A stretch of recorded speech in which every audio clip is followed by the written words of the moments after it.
when I was training a little bit after you, there was the idea that blind biopsy was comparable to visualized biopsy, and we think. And now that I'm a hospital administrator, I think a lot about cost. And so let's start with the evidence for patients. I guess let's even go back further. Talk to us about what direct visual endometrial biopsy is, or how that differs from traditional blind biopsy techniques, and in what clinical situations might you do one versus the other, or do you ever do blind biopsies, and sort of how you approach sampling the lining of a patient with abnormal uterine bleeding. So, tomorrow I work with a med student and a resident. So I never want to say never, but most of my evaluation will always be with looking. It's like you don't reach into a refrigerator with your eyes closed to get milk or to go and get a fresh orange or pickles in the back of the refrigerator for a condiment, right? So to me, there's no other specialty when you have a bleeding problem that people don't look. General surgeon, colorectal surgeon, cystoscopies, ENT. So I think, the technology has been there forever. It's just that we have been slow to adopt. And like you just said, we think that the biopsy alone, blindly just taking a sample, well, what do we know? Higher perforation with well, let's just talk about Pipelle biopsies. They only sample a small percentage of the lining of the uterus, about 4.2%. You read some studies, maybe 10%. You miss focal lesions. I mean, they're classic studies, without naming all the papers and all of that, classic studies where lesions are missed. And so, how do you go and tell a patient that the normal endometrial sampling is only for the tissue that you got, but we missed everything else? So in premenopausal women, up to 40-60% of them may have focal pathology. They bleed, they continue to bleed, and eventually they're going to ask for hysterectomy.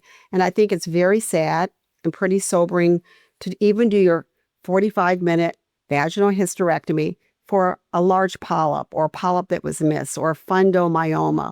So to get back, sampling misses, there's false negative rates. What do? You miss all of the beauty of the endometrium in terms of where a patient is in her cycle, looking at transformations from hyperplasia to cancer, focal lesions that sit up near the cornua or sit up near the fundus where we don't sample it. You miss your Mullerian anomalies, your septate uterus, your bicornuate uterus, your arcuate uterus, your Asherman's or small or large, your ability to see that isthmocele sometimes. And so I think, it's more than just sampling the endometrium, but it helps with your management and it helps the patient. Seeing is believing. And so I think for all, accuracy is number one, safety, effectiveness. And you end up, some studies have shown that patients end up with 2 or 3 procedures with a blind sample only, that results are allegedly normal. They keep having symptoms. Why, doctor, am I still bleeding? Well, you never looked, and so you take them back. So as an administrator, people are spending more money. Yes, there's an upfront cost for hysteroscopic equipment, some training, but your nurse, your students, those who are with you, man, you put that HD camera in and you just see everything. It's pretty amazing.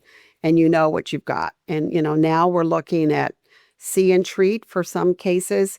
For me right now, if doctors would just look, if they just look, that would make me happy first.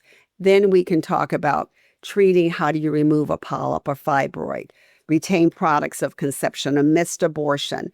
But let us look, instead of, for the patients with recent pregnancies, a small little piece of placenta can bleed for weeks to months. You know what I'm saying? Leukorrhea, discharge, cramping.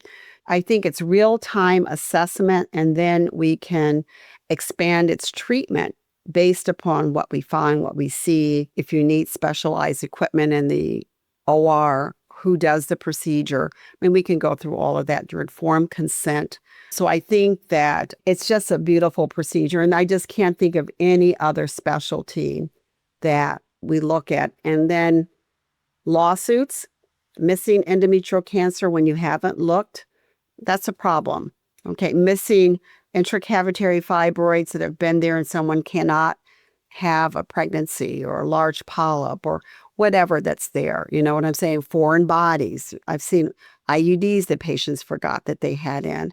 portions of IUDs that were left, perforations of IUDs, and you can follow it and be able to retrieve it. Some of these things cannot be done in the office, but to me, if you can first see, look, evaluate, and say, in my hands, can I do this? Do I need to work with a more senior person? Do I need to make a referral? I would say see first, and then we can talk about treatment. So this blind sampling doesn't get you anywhere unless you happen to get the pathology. And then, Mark, do you know if you got the whole polyp? Do you know if you got the whole fibroid? What's your endpoint?